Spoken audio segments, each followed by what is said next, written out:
Muy buenas a todos. En esta ocasión quiero compartir con todos ustedes un seminario de suma importancia relacionado con la educación cristiana, específicamente la educación desde la escuela de Jardín del Edén hasta la escuela del más allá.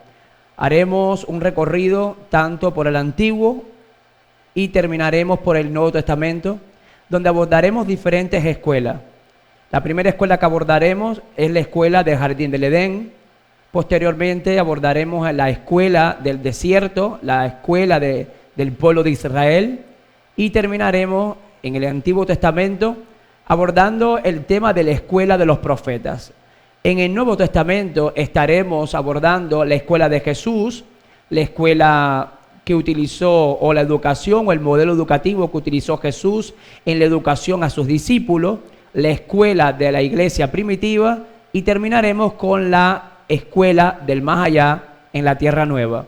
Así que en esta ocasión, antes de comenzar esta primera sección, vamos a tener unas palabras de oración para dar inicio a nuestro seminario. Oremos. Padre nuestro que estás en el cielo, te agradecemos por la hermosa oportunidad que nos da de estar juntos en esta ocasión para estudiar tu palabra. Permite que tu Santo Espíritu pueda ser derramado abundantemente en nuestros corazones y nos haga receptivos al mensaje de esta ocasión.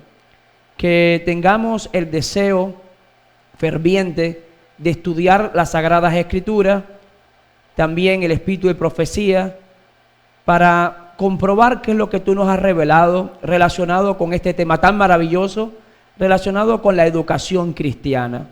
En el nombre de Jesús, amén.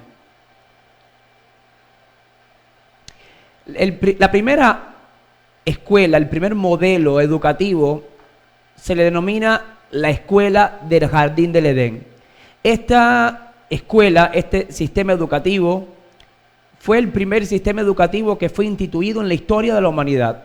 Quiero compartir con ustedes una cita del Espíritu de Profecía que se encuentra en el libro de la Educación, página 98, y cita así: el sistema de educación instituido al principio del mundo debía ser un modelo para el hombre en todos los tiempos.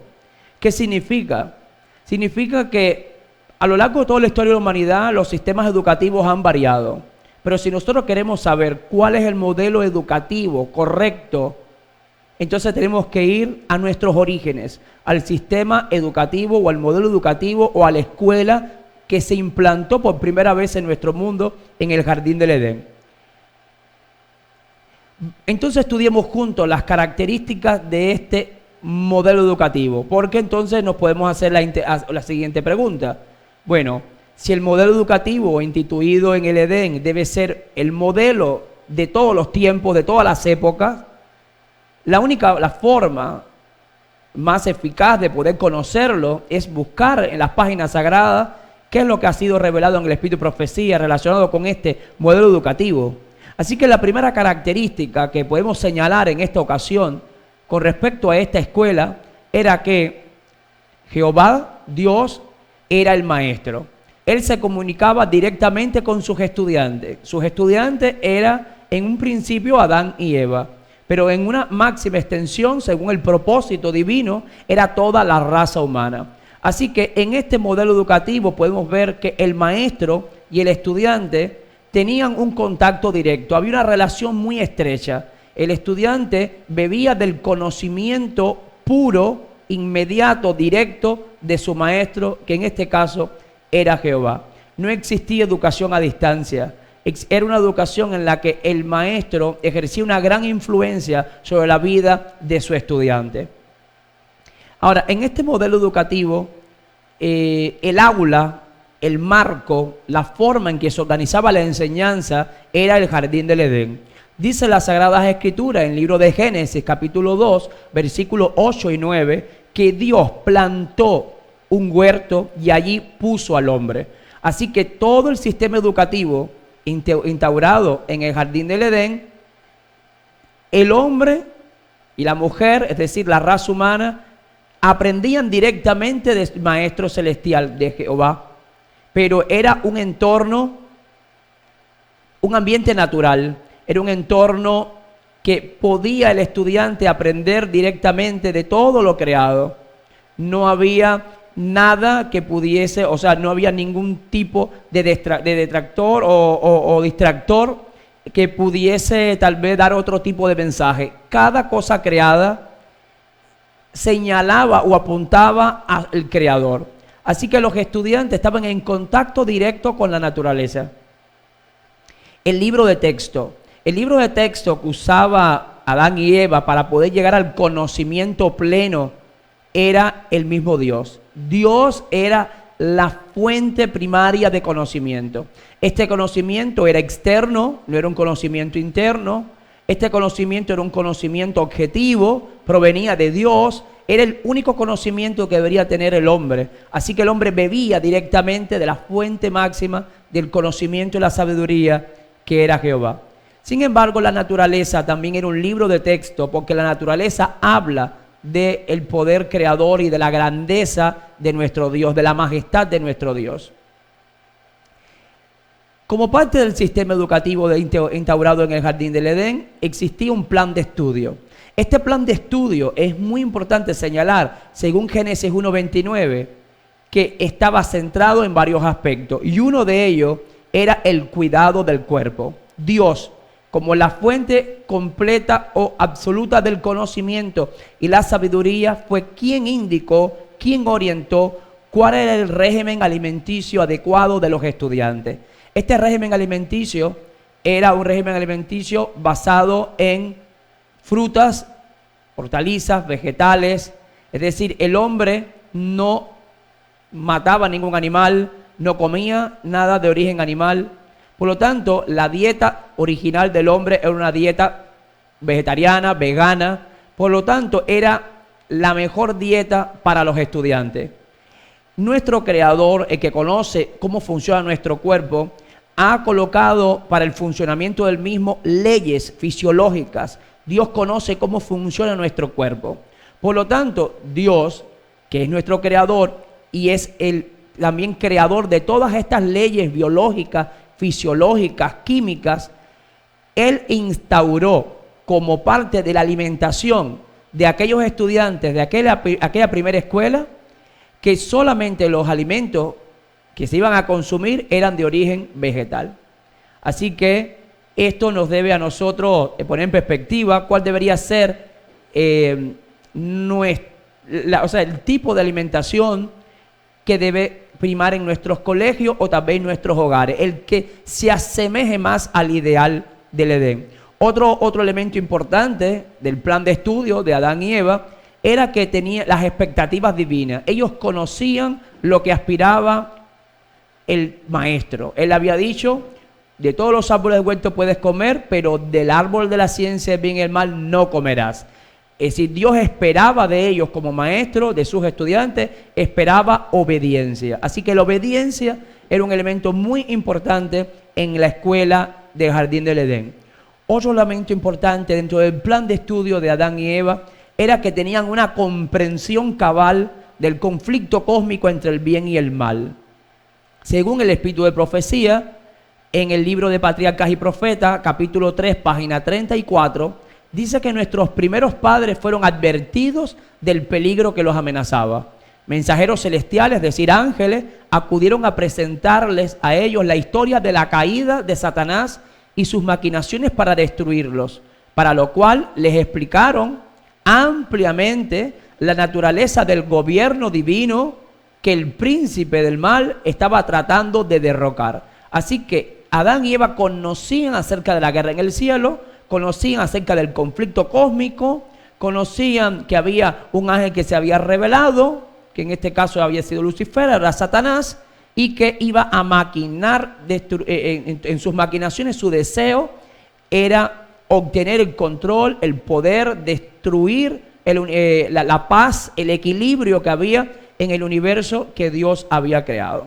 También en el libro de Patriarcas y Profetas, pero en la página 35, cita así: los ángeles amonestaron a Adán y a Eva a que estuvieran en guardia contra las argucias de Satanás, porque sus esfuerzos por tenderles una celada serían infatigables.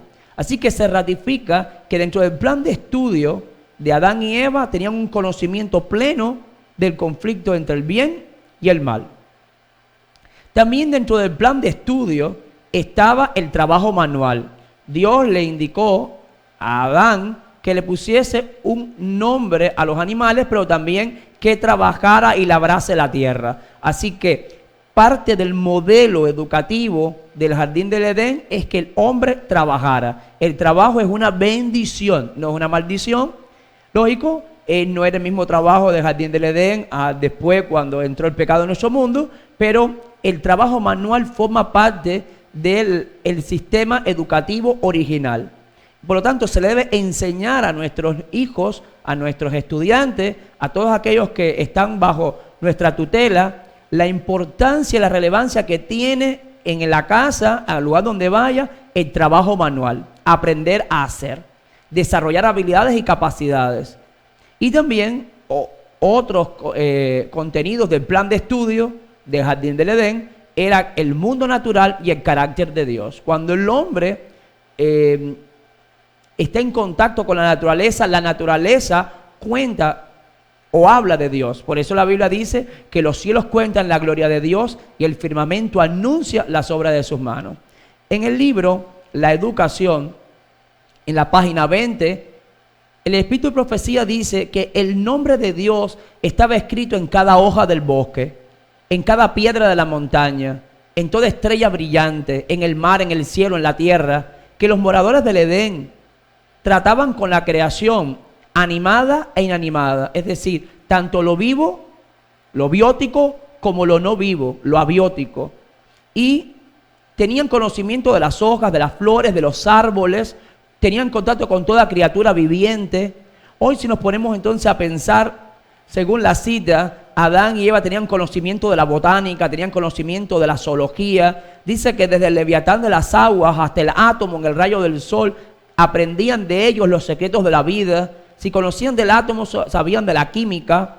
La cita añade que la gloria de Dios en los cielos, los mundos innumerables con sus movimientos prefijados, es decir, astronomía, las diferencias de las nubes, los misterios de la luz y del sonido, eso es física, del día y de la noche, todos eran el tema de estudio para los alumnos de la primera escuela en la tierra.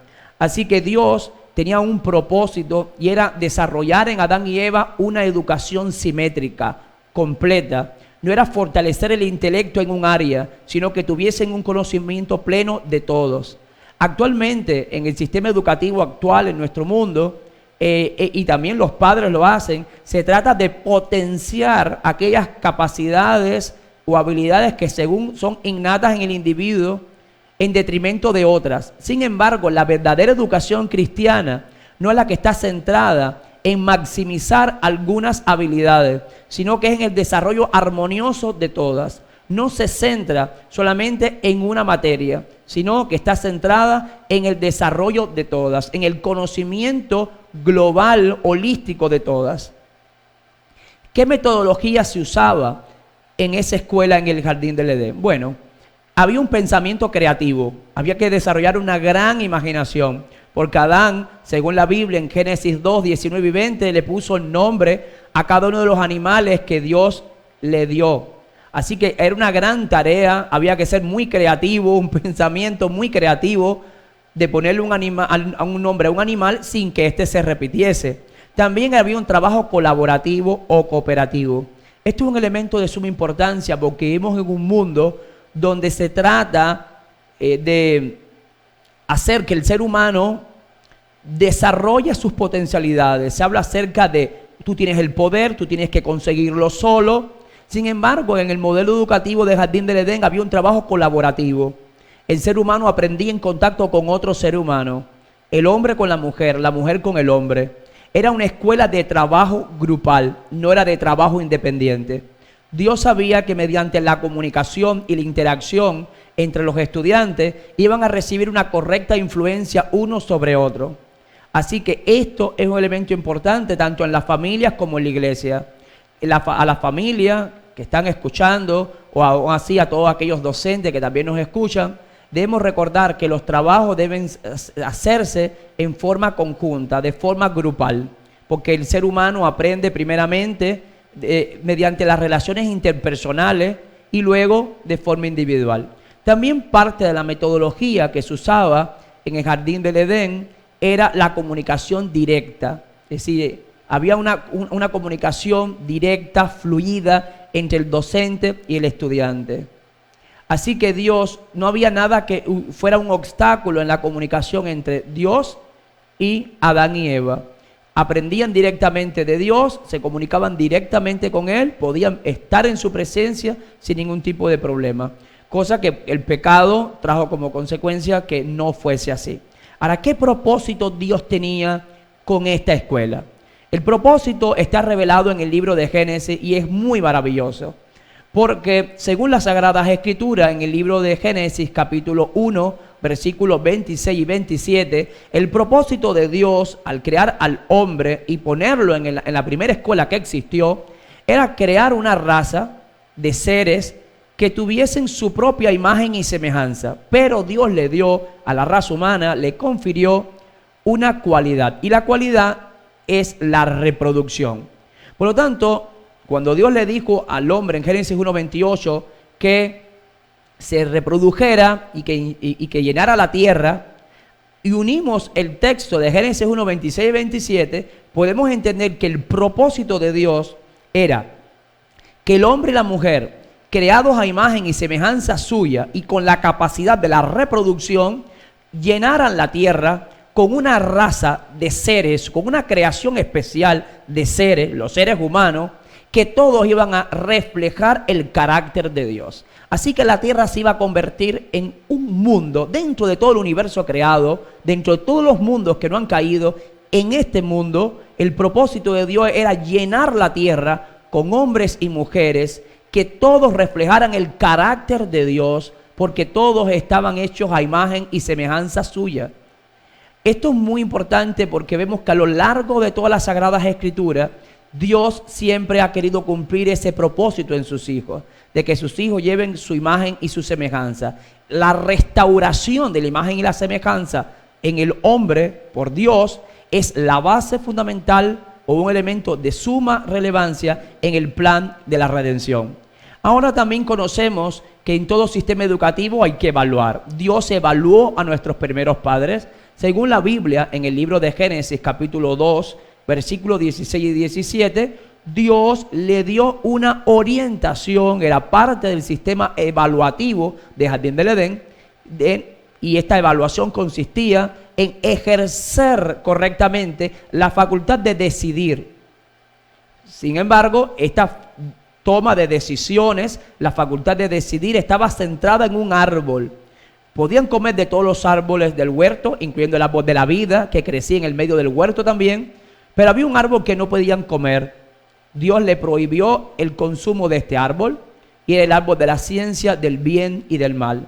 Así que había una orientación clara. Dios primero hizo una provisión abundante y luego hizo una prohibición. Ahora, los estudiantes, según la historia bíblica, pues aplazaron y tuvieron que dejar sus estudios. La Sagrada Escritura nos deja claro en el libro de Génesis capítulo 2, versículos 16 y 17, que Jehová Dios mandó al hombre y le dijo: de todo árbol del huerto podrás comer. Es decir, le dio una orientación: puedes comer de todos los árboles del huerto. Sin embargo, en el versículo 17 dice: más, es decir, pero del árbol de la ciencia del bien y del mal no comerás. Noten que en el versículo 16 está lo que podrían comer y en el versículo 17 es lo que no pueden comer. Así que Dios deja claro lo que se puede y lo que no se puede hacer. Eso es parte de la verdadera educación. Para saber dónde está la línea del deber, para saber lo que es correcto o lo incorrecto, lo moral de lo inmoral, lo justo de lo injusto, lo bueno de lo malo, hay que hablar correctamente con nuestros hijos y darle la línea de separación entre una cosa y otra. Dios, en su infinita sabiduría, dejó claro a los estudiantes de esta escuela, del primer modelo educativo de Jardín del Edén, lo que podían hacer y lo que no podían hacer. Y también les explicó las consecuencias. Notemos que en el versículo 17, en la última parte, dice que si ellos comían de ese árbol, que estaba prohibido su consumo, dice que ciertamente morirán. Existen aproximadamente 4 enseñanzas que podemos extraer de este texto. La primera enseñanza es que Dios es quien establece lo bueno y lo malo, lo que podían hacer y lo que no podíamos hacer. Nosotros vivimos en una sociedad en la que aparentemente el hombre es el que toma sus decisiones y en realidad hay muchas personas que toman sus decisiones, siguen sus caminos y sus pensamientos sin Dios. Pero la Biblia dice que el corazón humano es engañoso y perverso más que todas las cosas. ¿Y quién lo conocerá? También la Sagrada Escritura dice que hay caminos que al hombre le parece derecho, pero su fin es camino de muerte. Por lo tanto, si Dios es quien establece lo bueno y lo malo, lo correcto y lo incorrecto, tomar una decisión basada en el conocimiento propio, en realidad es un grave peligro.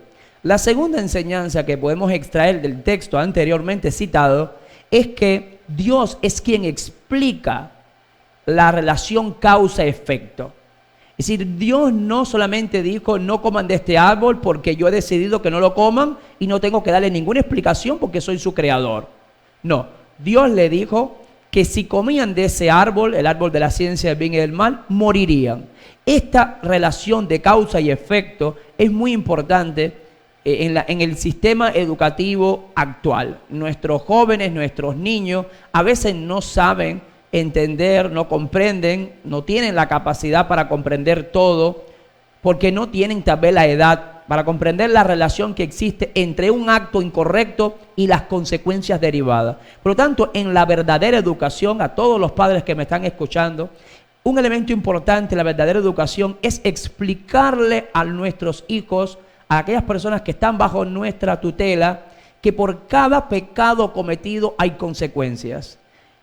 En lo moral existen consecuencias morales y si fuese en lo físico también. Muchas personas hoy padecen de enfermedades que podrían haberse evitado si siguieran correctamente, con amor, con entrega, aquellos consejos que Dios ha revelado en el Espíritu y Profecía relacionados con los correctos hábitos de nutrición, con el descanso apropiado, con el consumo de agua, el sol, los principios básicos que defendemos como iglesia. Sin embargo, hay personas que están enfermando hoy y van ahí al lecho de muerte porque han tenido esta luz, pero han decidido desobedecerla. Sin embargo, vemos a lo largo de toda la historia bíblica que Dios en su infinita sabiduría dejó claro que a cada pecado existe una consecuencia y la paga del pecado es la muerte. La tercera enseñanza que podemos comprender de este texto es que el conocimiento verdadero lo establece Dios. ¿Y por qué el conocimiento verdadero lo establece Dios? Porque existe otro conocimiento que no es verdadero. Así que cualquier información que Adán y Eva tomaran de otra fuente era un conocimiento que era impuro. Era un conocimiento que no se debía tomar en cuenta y que lo vamos a analizar a continuación. También una cuarta enseñanza muy importante es que el verdadero conocimiento, la verdad es externa, es objetiva y es inmutable. La verdad está en Dios. Es alguien externo a nosotros. No es lo que nosotros creamos que es verdad. No es lo que nosotros creamos que es correcto. Es lo que Dios ha determinado que es lo correcto. Por lo tanto, si queremos saber lo que es correcto, para dar una correcta educación, tenemos que ir a las páginas sagradas, a la Biblia, para poder beber de ella la sabiduría que Dios ha dejado en esas páginas. Lo que es correcto lo establece Dios, no lo establece el hombre. Por lo tanto, no es una cuestión interna, sino es una cuestión externa. También que la verdad es objetiva. Dios lo deja claro, no es un conocimiento, no es una verdad de acuerdo a lo que yo considere, cómo yo me siento, depende del estado anímico que tengo en el día, o si me conviene o no me conviene. La verdad no es subjetiva, no procede de mí, es objetiva y procede de Dios y es inmutable, porque Dios es así. También entonces podemos llegar a comprender por qué fue tan compleja la situación que se dio en esta escuela. Porque en esta escuela, en el proceso evaluativo, los estudiantes cometieron un acto que les acarrió que se aplazaran en sus estudios y que fueran expulsados, por supuesto, del colegio, de su escuela. ¿Y cuál fue el problema? Es el problema que existe actualmente. Los estudiantes, Adán y Eva, bebieron de otra fuente de conocimiento ajena a Dios. Es decir, hubo otro maestro allí en el jardín del Edén. Él se introdujo para tentar a la pareja y dijo lo contrario a lo que Dios había dicho. Dios había dicho que si comían del árbol de la ciencia del bien y del mal, morirían. Pero la primera mentira es: no morirán. Eva y Adán decidieron beber de esta fuente extraña del conocimiento, de otra fuente que no era de Dios, que no era Dios. Sin embargo, vemos que también otra parte del engaño satánico, otra mentira, es que ustedes serán como Dios sabiendo el bien y el mal. El ser humano nunca va a poder ser igual que Dios en un estado de desobediencia. Dios es nuestro creador, nosotros somos las criaturas. Por lo tanto, el pensar que existe un estado superior en el ser humano al desobedecer a Dios, en realidad es una gran locura. El hombre, cuando desobedece a Dios, entra en el camino de la degradación, la miseria y la muerte. Nunca el hombre va a llegar a tener un plano de existencia superior desobedeciendo a Dios. Por lo tanto, el nuevo maestro le estaba tratando de inculcar a los estudiantes que el maestro principal, Jehová, era un mentiroso. Lo que había dicho no era cierto. Y además ellos iban a llegar a ser como él. Y como iban a llegar a igual que a ser como él, no lo necesitaban como maestro, porque iban a llegar a ser como Dios, sabiendo el bien y el mal. Así que este nuevo maestro, Satanás, trató de inculcar en la mente de estos estudiantes que ellos podían ser independientes y que no necesitaban de ayuda de su maestro. Esto, por supuesto, que era un engaño, era una gran manipulación, y podemos observar cómo ellos, al final, cómo termina la historia que se encuentra en el libro de Génesis capítulo 3. Antes de la expulsión de estos estudiantes de la escuela, se le dio una promesa, una promesa maravillosa en la que se prometía que el hijo de la mujer, la simiente de la mujer, en un futuro destruiría a la serpiente. Así que nuestros primeros padres, cuando aplazaron sus estudios y fueron expulsados de la escuela del Jardín del Edén, fueron hacia afuera del Jardín del Edén con una idea en su mente, que vendría un libertador en algún momento de la historia y que les iba a dar redención. Por supuesto que el resultado inmediato tenía que ser que los estudiantes tenían que dejar, pero de forma rápida, el Jardín del Edén, porque había un árbol de la vida, no sea que el hombre alargue su mano, tome de este árbol y viva para siempre.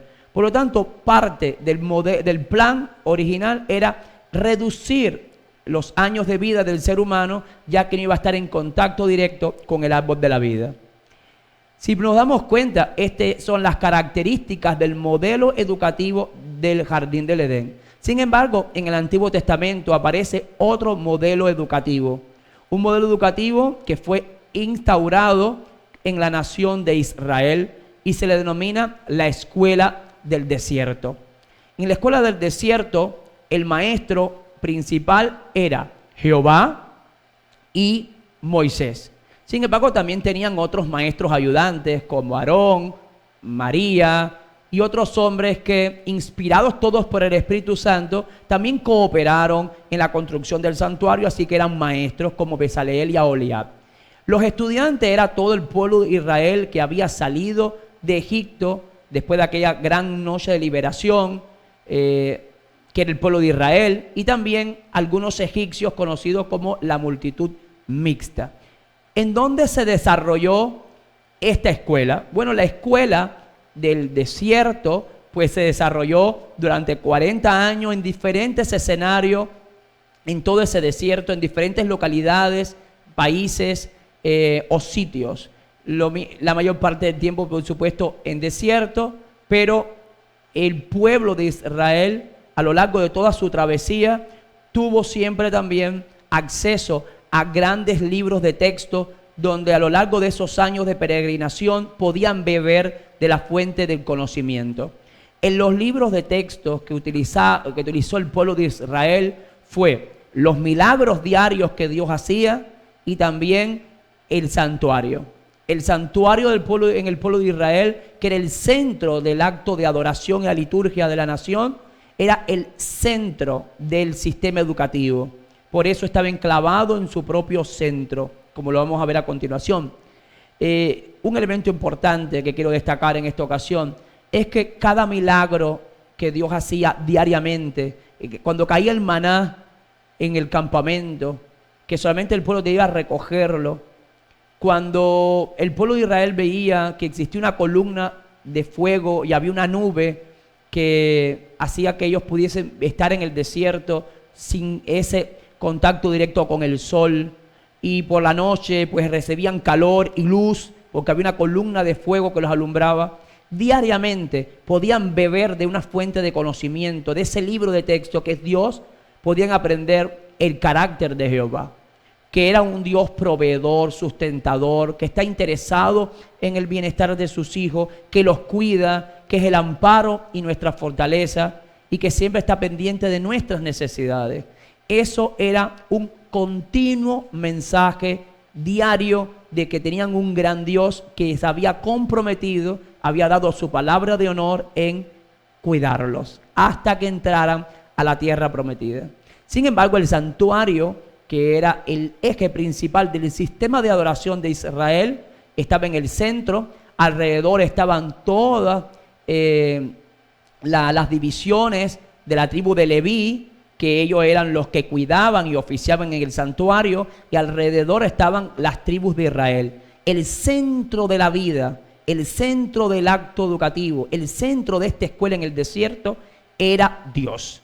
El centro del acto educativo era el plan de la redención mostrado a través de símbolos. Así que parte del contenido del plan de estudio del pueblo de Israel eran las profecías relacionadas con la venida del Mesías, pero a través de símbolos.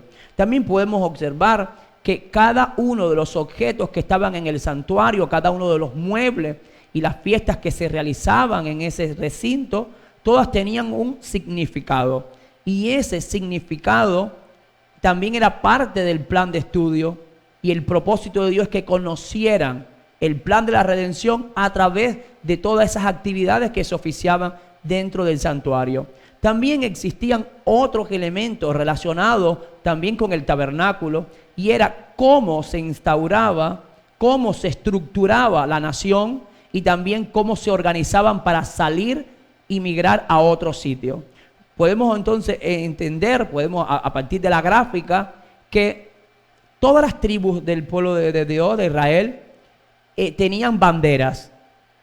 Todas estaban organizadas y todas su organización estaban centradas en un punto centro que era el tabernáculo. Así que el centro de la vida de todo israelita era Dios y su plan. Cuando el pueblo de Israel recogía todo porque se iba a mover por indicación de Jehová, lo primero en el orden de la marcha era el arca del pacto. Luego venía la primera bandera, donde estaba la tribu de Judá, Isaacar y Zabulón, los gersonitas y meraritas. Luego la segunda bandera con Rubén, Simón y Gad. Luego venían los coatitas, y en la tercera y la cuarta bandera estaba Efraín, Manasés y Benjamín, y Dan, Aser y Neftalí. Había un estricto orden tanto a la hora de organizarse alrededor del santuario como cuando iban en marcha. Una gran verdad dentro del sistema educativo del pueblo de Israel es que Dios es un Dios de orden. Por lo tanto, todo lo que nosotros hagamos al servicio de la iglesia y de la comunidad debe tener este principio que está centrado en las enseñanzas de Dios al pueblo de Israel.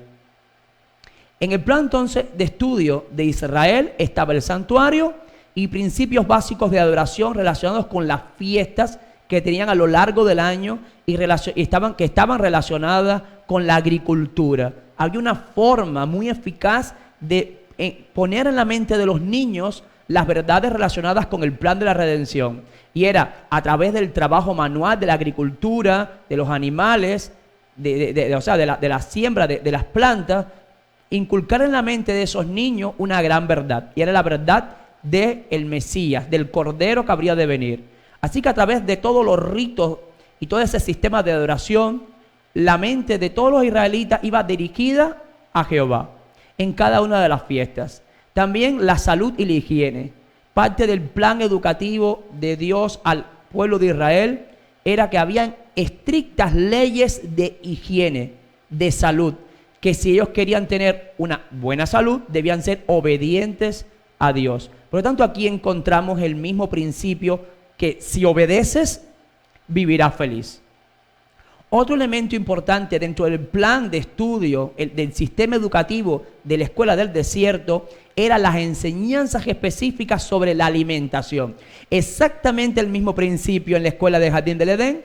Aquí está contextualizado a la nación de Israel y lo podemos encontrar en el libro de Levítico capítulo 11. El hecho de que existan animales limpios e impuros era una forma de hacer que la nación de Israel también tuviese salud.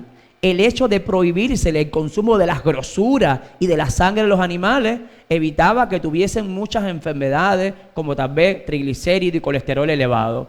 Así que era un Dios que estaba interesado no solamente que lo adorasen, sino que tener un pueblo de adoradores que tuviesen salud y que viviesen felices.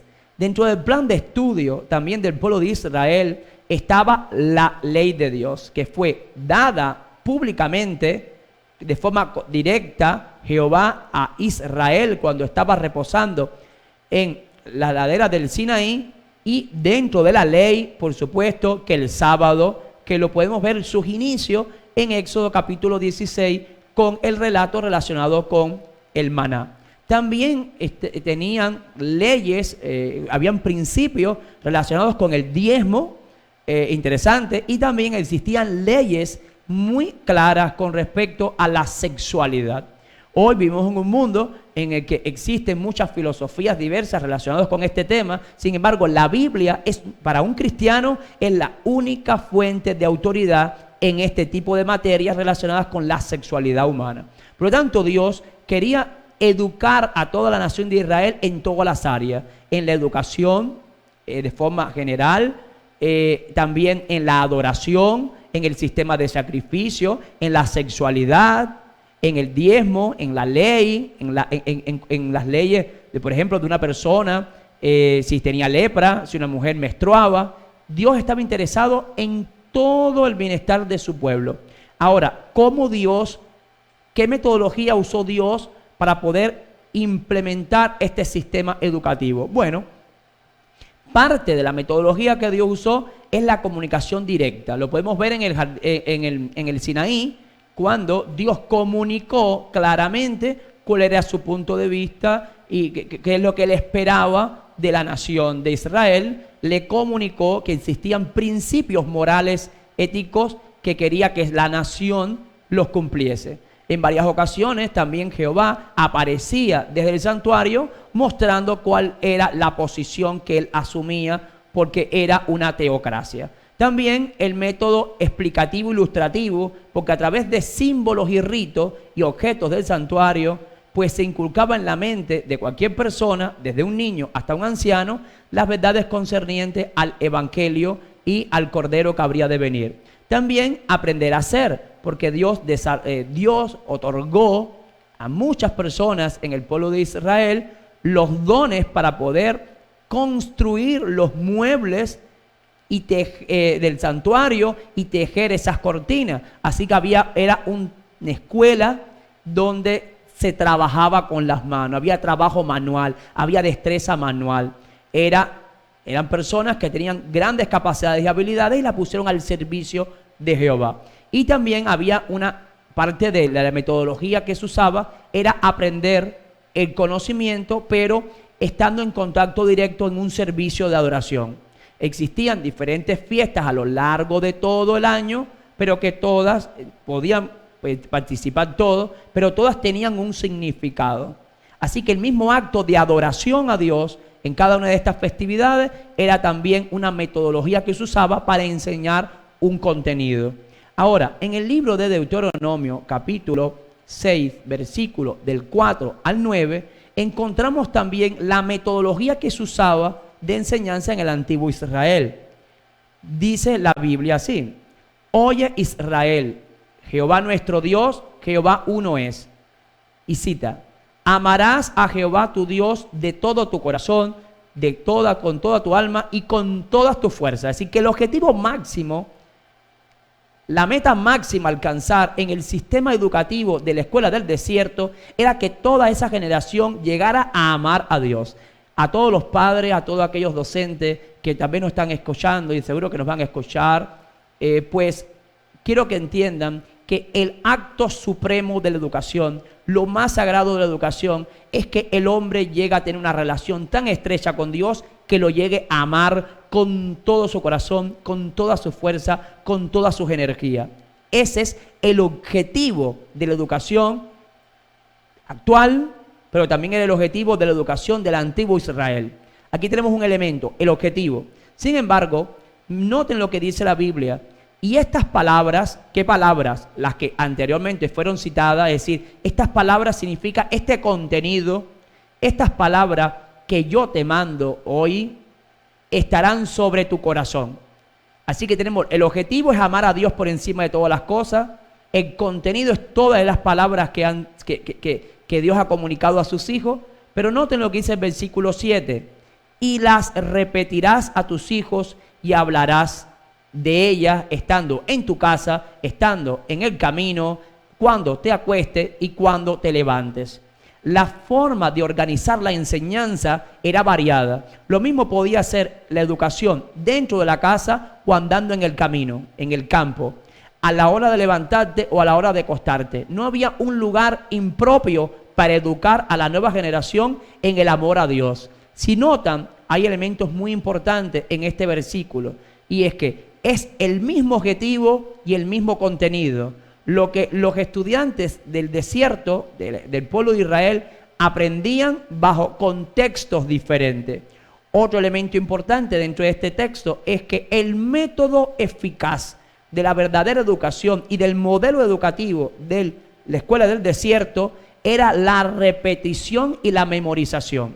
Hoy se hace una gran propaganda en contra de la memorización, como que eso está en desuso, que lo importante es el análisis, y eso está muy bien, que tú puedas explicar con tus propias palabras una fuente de información. Pero en el caso de las Sagradas Escrituras, a los padres y maestros, nuestra meta principal es que los niños memoricen porciones de la Biblia. Cuando llegue el momento, el Espíritu Santo pondrá en nosotros las palabras que hemos de decir.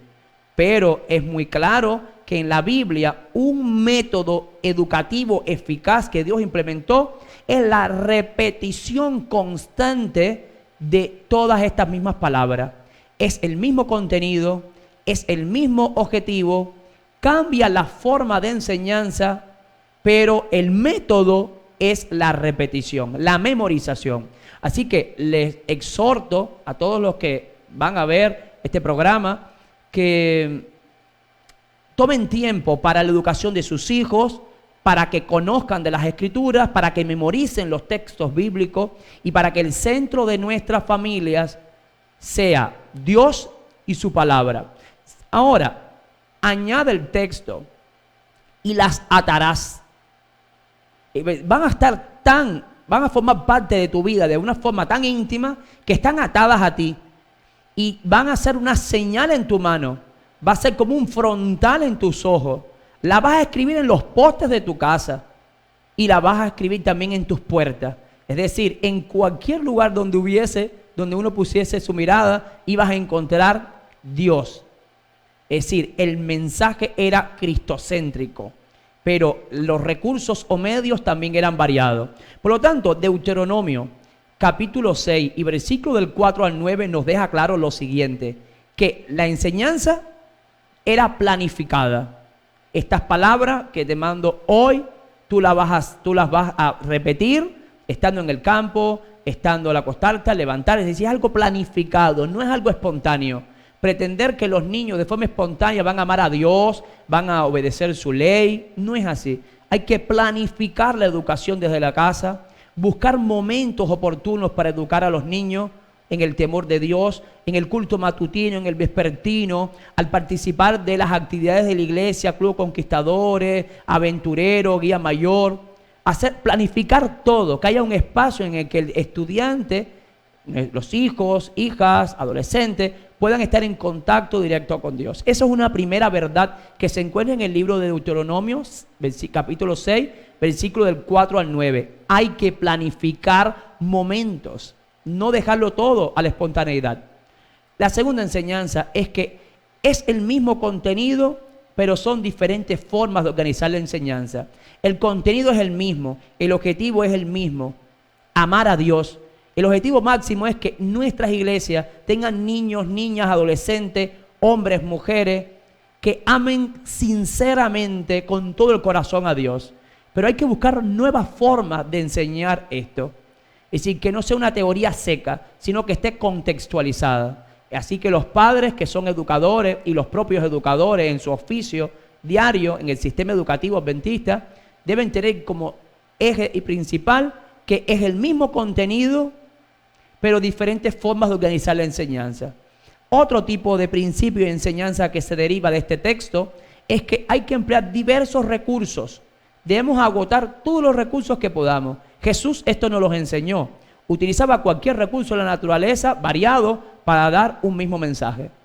Y la cuarta enseñanza es que tiene que haber en nuestra educación un esfuerzo constante orientado a objetivos definidos.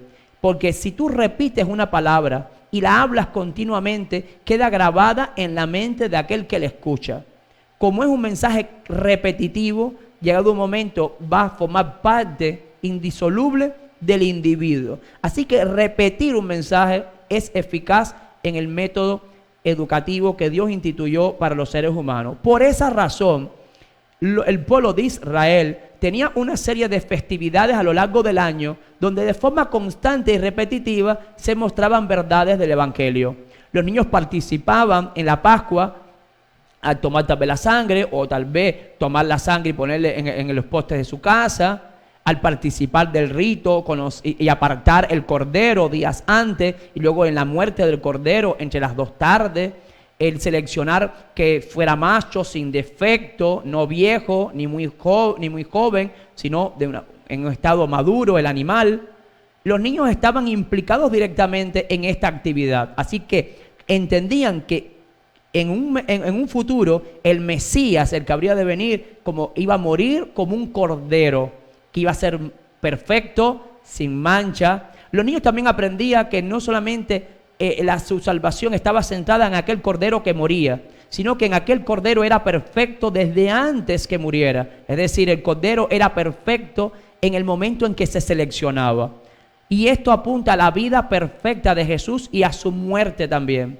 Así que si es importante la muerte de Cristo, también es importante la forma en que vivió Cristo, porque Él fue un cordero perfecto y sin mancha antes de Él ser un sacrificio.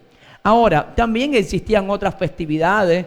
Los niños aprendían acerca de la levadura como símbolo del pecado y se apartaba de las casas.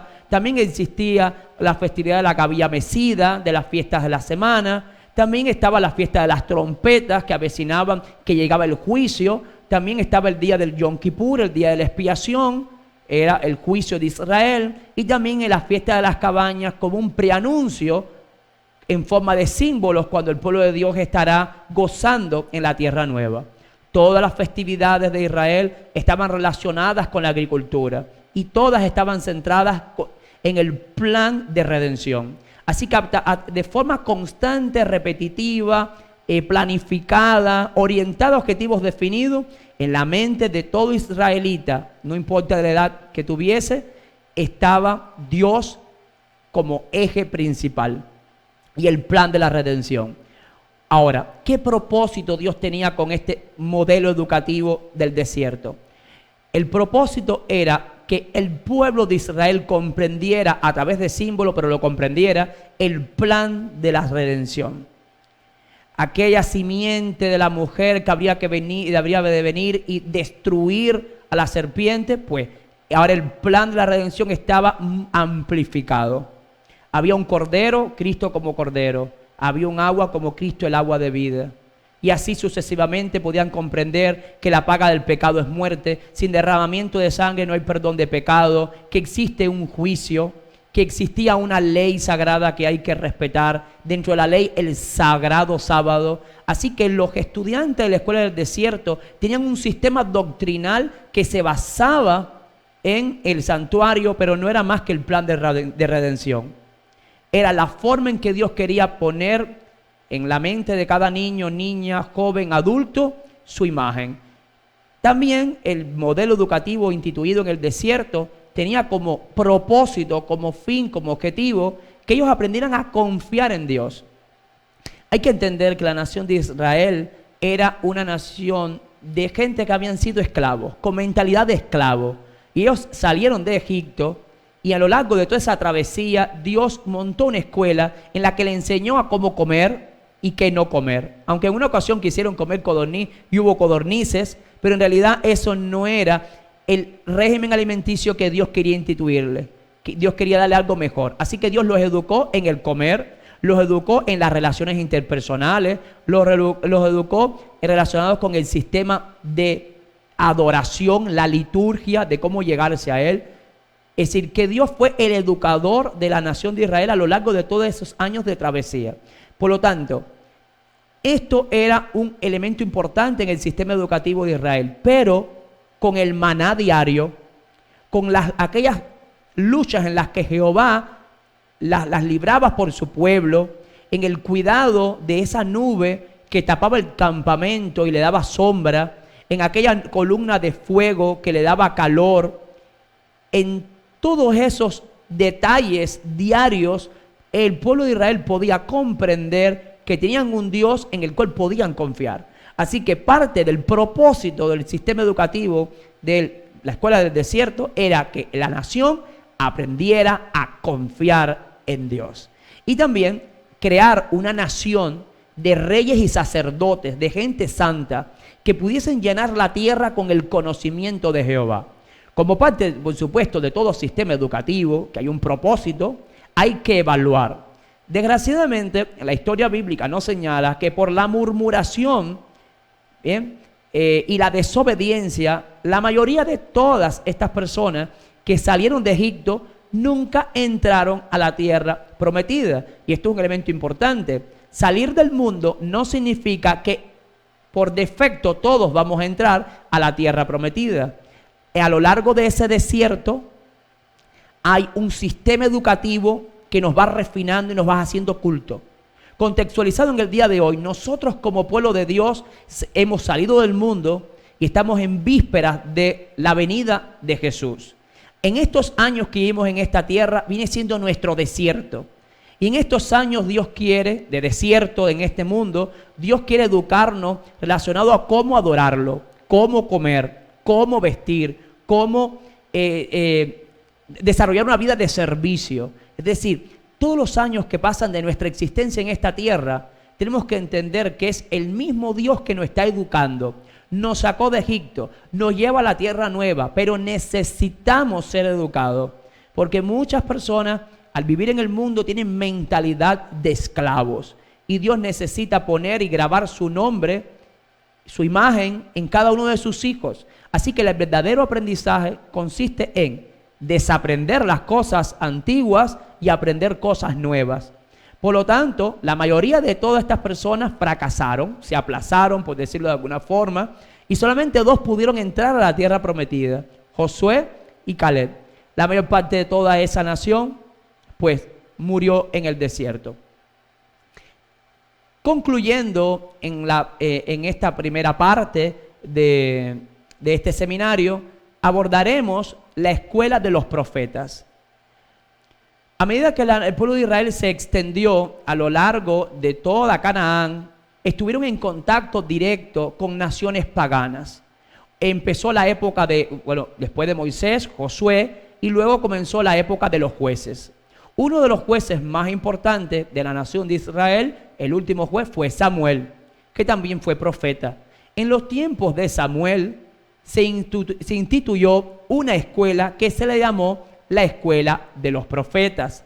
Los que iban a esa escuela se le denominaban los hijos de los profetas. Ahora, dentro de este modelo educativo que fue la base para la edad de oro del reinado de David y de Salomón, y del cual es posible que se haya nutrido también, por ejemplo, Daniel, existen ciertas características de este sistema educativo que son importantes profundizar en ella. La primera era que los maestros eran hombres y mujeres llenos del Espíritu Santo, escogidos por Dios, que tenían una vida de devoción y de entrega a Dios. Para poder ser un buen educador hay que tener una vida entregada a Dios, porque ya uno no vive para sí, sino que es una persona, una figura pública. Por lo tanto, la persona que educa debe ser alguien devoto a Dios. También los estudiantes eran los hijos de varias familias de la nación de Israel que querían estudiar en esas escuelas, y también los líderes de la nación.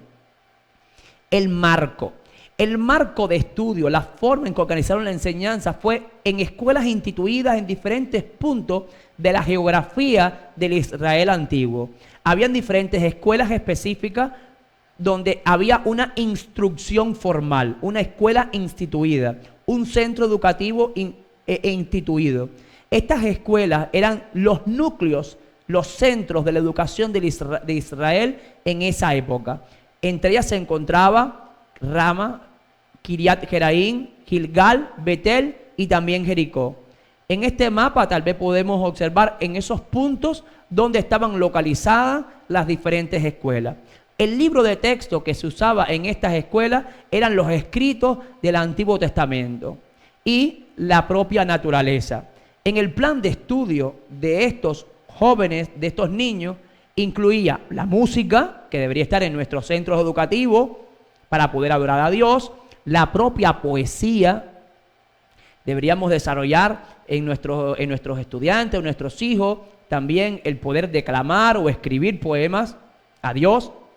La historia sagrada de cómo Dios se había conducido con la nación en el pasado.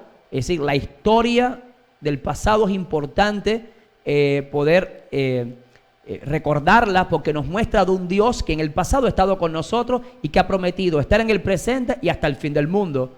Así que esto ayudaba a que los estudiantes, esos niños, esos jóvenes, tuviesen la fe en un Dios que siempre ha estado deseoso de cuidar a su pueblo y lo ha hecho. También se estudiaban las profecías mesiánicas concernientes al Mesías que habría de venir. Eran profecías mesiánicas relacionadas con Jesús, con el Cordero, con la simiente de la mujer, que vendría y destruiría a Satanás, y también había trabajo manual. Así que dentro del plan de estudio, esto era un elemento muy importante. También otros elementos del plan de estudio que se incluyeron en esta escuela fue la educación en valores. Una verdadera educación en la que hace que un individuo sea mejor persona es la que tiene valores. Los conocimientos no te hacen mejor persona, te hacen más capaz, más habilidoso como profesional. Lo que te hace mejor persona, lo que hace la diferencia en ti, son los valores que tú tienes, como la generosidad, la benevolencia, la misericordia, el amor, la honestidad, la pureza. Son valores que son el eje transversal de todo nuestro sistema educativo, tanto en nuestras instituciones educativas como también deberían ser en nuestros hogares.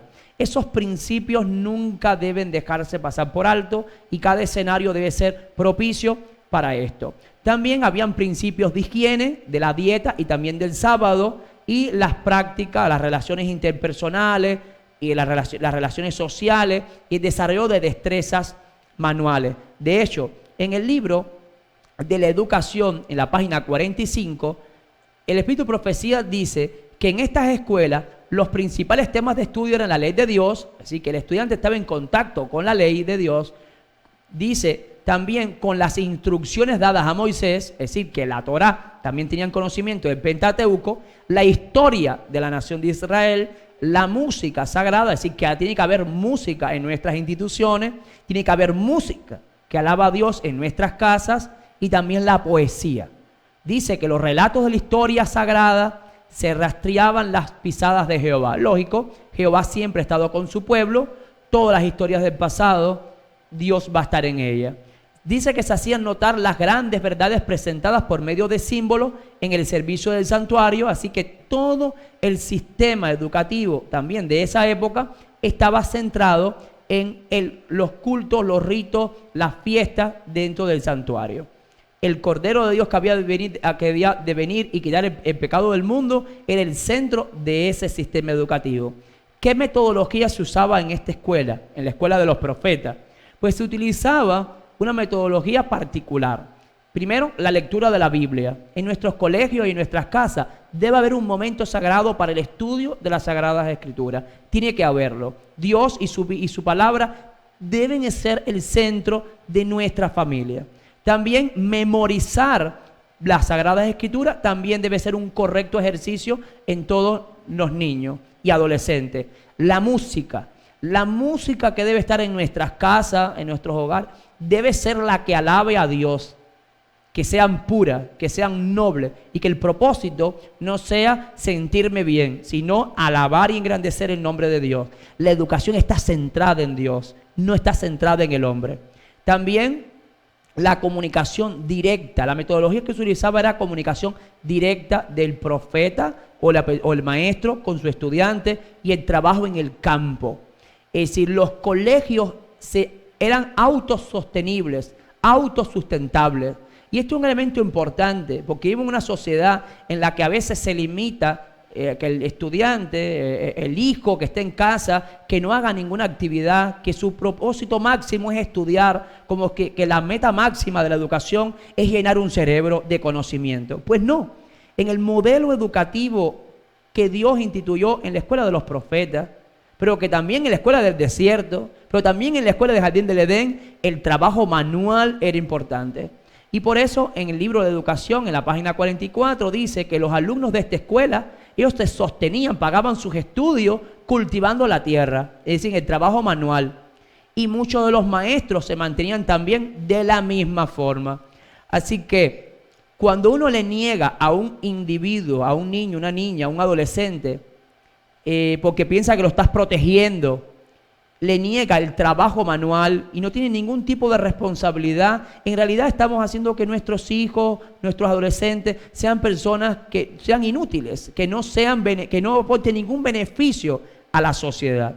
Hay que enseñarle a nuestros hijos, a nuestros adolescentes, a todas las personas, que el trabajo digno es de bendición y que forma parte del verdadero modelo educativo que Dios instituyó desde el Jardín del Edén. ¿Qué propósito Dios tenía con estas escuelas?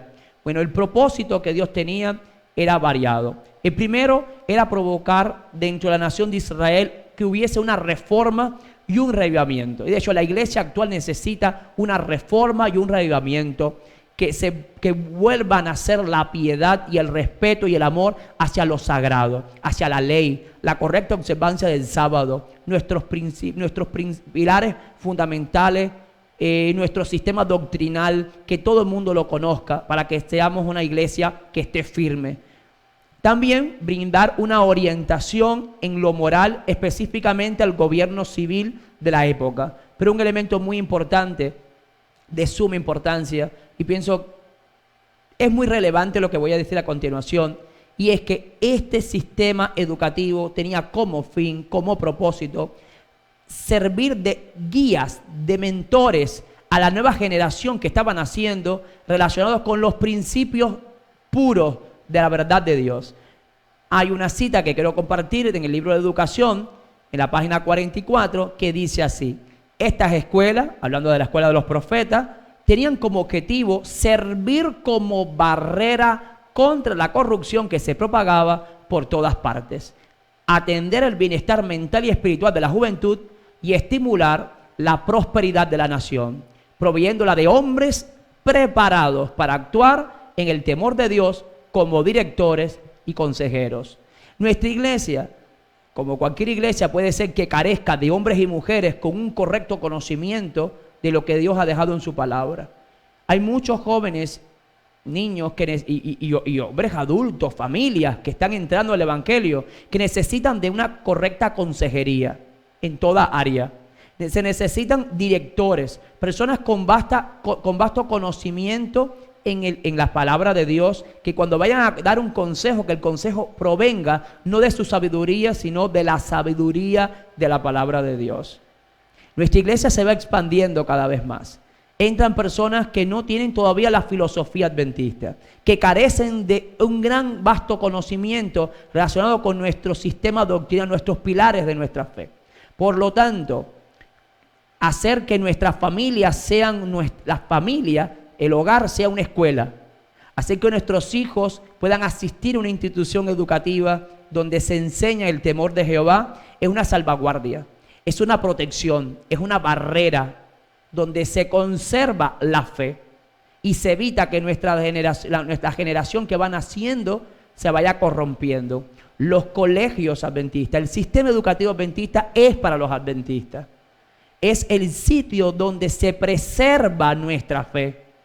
Si nosotros queremos tener hijos e hijas fuertes en los principios morales y éticos que están en la palabra de Dios, lo mejor es ponerlo en escenarios donde eso se pueda desarrollar y hacer que nuestras familias, nuestros hogares, sean también núcleos donde el centro sea Dios y se respete. Que Dios no sea un extraño en nuestra familia, que Dios sea el centro de nuestros hogares. La evaluación. ¿Qué decir de la evaluación? Bueno, en esa época hubo un gran enfrentamiento de la injusticia social. Habían personas que sabían discernir lo correcto y lo incorrecto.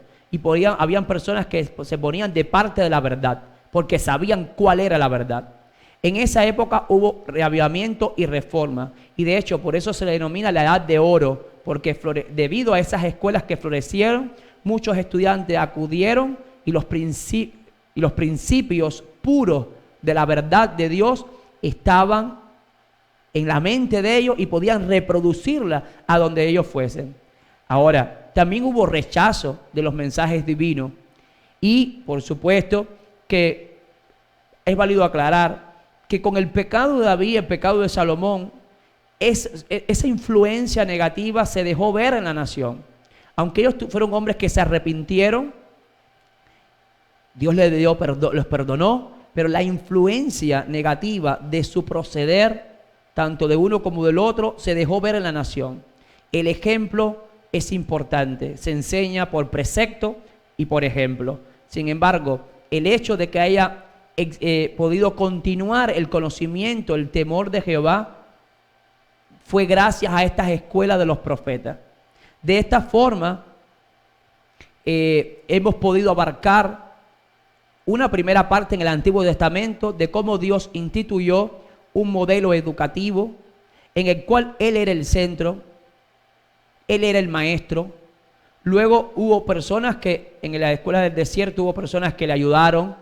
También en la escuela de los profetas eran profetas. Pero habían principios fundamentales. El libro de texto, fuente directa era Dios, la naturaleza y la palabra declarada de Dios. El trabajo era un trabajo colaborativo. Siempre había trabajo manual. Bebían directamente de la fuente pura que era Dios mismo. Y en cada uno de ellos fueron evaluados. Elementos importantes dentro del contenido era la adoración y la salud, la higiene y la alimentación. Si nosotros ponemos en práctica todos estos principios, tanto en nuestros hogares como en nuestras instituciones, se verá una nueva generación muy fuerte en su carácter, pura y santa, que podrá arrostrar o enfrentar todas las demandas, las exigencias, el mundo en el cual viven y podrán, por supuesto, que van a salir victoriosos porque saben claro dónde está la línea de lo correcto o lo incorrecto.